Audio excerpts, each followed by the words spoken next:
네, 하루 또 쉬고 목요일 아침에 인사드립니다. 자, 지금 앞에서 장영혁 차장께서 여러가지 이슈를 잘 정리를 해주셨고요. 오늘 현재 과연 하루 쉬고 열리는 우리 시장 외국인 투심은 어떨지 미리 한번 데일리로 체크해보기로 하죠. 먼저 유로존 소식 먼저 들어봐야 되겠습니다. 이 스페인이 문제인데요. 가디언지에서 스페인의 구제금융 신청 시점에 대해서 얘기하고 있습니다. 사진에 보시는 스페인의 마리아노 라호이 총리는 기자회견을 통해서 스페인의 구제금융 신청이 시급한 상황이 아니다, 임박했다는 이 설에 대해서 부인을 했습니다. 이 얘기 처음 한 건 아니지만 오늘 또 한 번 강조를 했다는 건데요. 그래서 스페인의 구제금융이 이제 거의 임박했다는 이 시장의 예상과 전혀 다른 내용이어서 유럽과 미 증시 모두 좀 투심으로 봤을 때는 시니컬했다는 반응입니다. 그런데 그 배경을 보았더니 제목에 보신 대로 현재 그리스와 트로이카 간 구제금융 다음 회차 지급에 대한 협상이 한창인데요. 여기서 트로이카는 최저임금을 깎고 정년은 늘리고 연금은 더 내리라는 이런 식으로 그리스를 압박하고 있는 상황이죠. 가디언즈의 이 제목 보시면은요, 이런 상황에서 우리가 서두를 필요가 없다. 스페인은 이거 그리스 협상 다 끝나는 거 보고 나서 우리도 구제금융을 신청하겠다. 쉽게 말해서 이 안개가 잔뜩 낀 울퉁불퉁한 이 시골길을 가는데 앞차를 따라가는 게 제일 안전하지, 조금 더 빨리 가겠다고 그 차를 추월해서 앞서 나갈 필요가 뭐가 있느냐, 이런 뜻이죠. 그럼 이렇게 스페인 상황이 그리스에 의존하고 있다? 그러면은 스페인 상황을 알려면 그리스 쪽을 한번 쳐다봐야 되겠는데요. 그럼 그리스는 도대체 언제 구제금융 협상이 마무리될 것인가? 현재 전 세계의 눈, 그리고 특히 스페인의 눈이 집중되어 있는 그리스 구제금융 협상, 다음 주 월요일까지는 마무리될 것이다라는데요. 이것도 혹시 카더라 통신이 아닌가 해서 자세히 봤더니 그리스 재무장관 야니스 스트루나라스의 공식 발언이네요.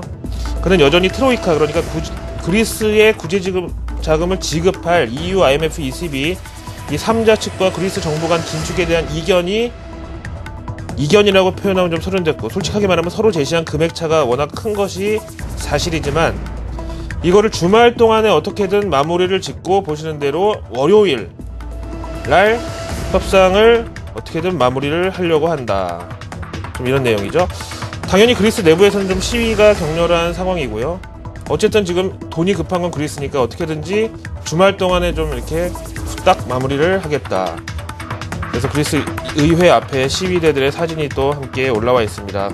사실상 스페인 구제금융은 이제 거의 초읽기에 들어갔다고 보셔도 되겠지만 스페인 정부 측은 서두르지 않겠다는 입장을 앞에서 하긴 했죠.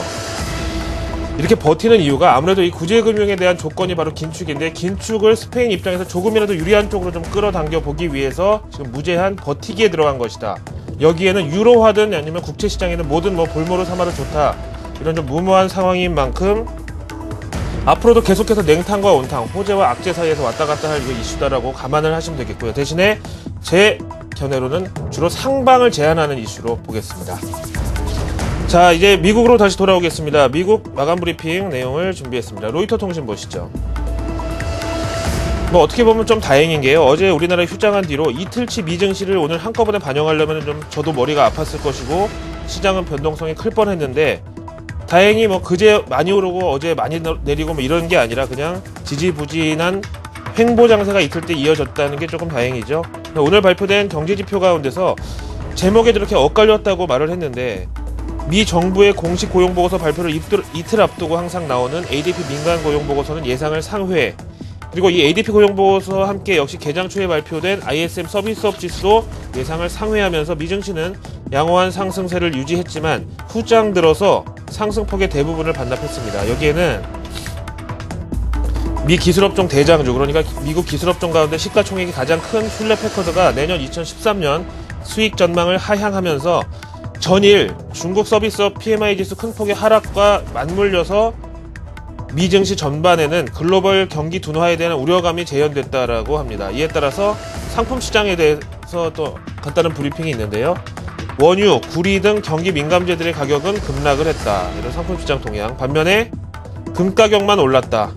그래서 역시 경기 민감, 경기 방어, 혹은 위험 자산 대 안전 자산 이런 대결에서 오늘은 안전 자산이 조금 우세를 한 것으로, 그래서 가장 큰 원인은 중국 경기지표 부진으로 분석이 되고 있네요. 자, 오늘 시장 어떻게 봤는지 전문가 시황 3편 준비했습니다. 데스티네이션 측의 의견 보시죠. 향후 기업 실적 약화에 대한 우려감이 솔솔 올라오고 있는데, 이미 2주 전에 페덱스가 포문을 열었고 여기 휼렛패커드가 오늘 밑줄을 그어줬을 뿐이다. 그렇다고 안전자산인 채권이 거의 수익을 내지 못하는 이런 환경에서 여전히 기관 투자자들에게 있어서 주식 말고 다른 대안이 없다. 또한 연준의 최근 양적 완화 기조는 주가 상승을 통해서 부의 효과, 웨어스 이펙트라고 하는데 이거를 증대시킨다는 전통적 이론에 입각한 것이라는 것을 참고하자. 그래서 무엇이든 다 증시에는 다 도움이 되는 내용이다. 다음 옴니베스트 그룹 측의 의견입니다. 오늘 시장의 컨센서스는 아직 경기 침체로 돌입하기는 이르다. 그렇지 않을 것이다 라는 기대감이었고 중국 경제지표 부진은 중국 중앙은행의 양적 완화 혹은 다른 차원의 유동성 공급을 또 한 번 시사한 것으로 투자자들이 받아들였고 그래서 시장이 선방을 한 것이다. 다음 BTIG 증권 측의 의견 보시죠. 3분기를 정말 우여곡절 끝에 플러스로 마감한 투자자들은 향후 추가 상승을 위한 재료를 애타게 찾고 있는데 이는 두 가지 중에 하나일 것이다. 주로 지속적인 경제지표 개선 소식이 되든가 아니면 유로존의 긍정적인 뉴스.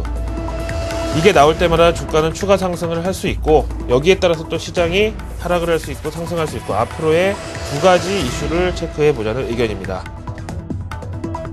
우리나라 이번 주 목요일이라고는 하지만 참 화요일 정도밖에 안 느껴지는 그런 주 초반의 느낌인데요. 오늘 미 증시, 유럽 증시 다 반영한 우리 증시 외국인 투심은 어떨까요? 한번 알아보시죠. 오랜만에 다시 달러 대비 유로 환율을 좀 보시겠는데요. 지금 보시는 대로 주황색이 유로 달러 환율, 연두색이 코스피 지수의 6개월간 흐름이 되겠습니다. 보시는 대로 코스피 반등은 항상 이 달러 대비 유로 환율이 먼저 치고 올라가면서 환경을 좀 조성해줬다. 이런 식으로 좀 볼 수가 있겠고요. 그런 상황에서 지금 달러 대비 유로 환율이 조금 꺾여있는 상태. 여기서 코스피도 상방의 제한을 받는다는 아까 말씀드린 의견과 일맥상통하는 기술적 상황이고요.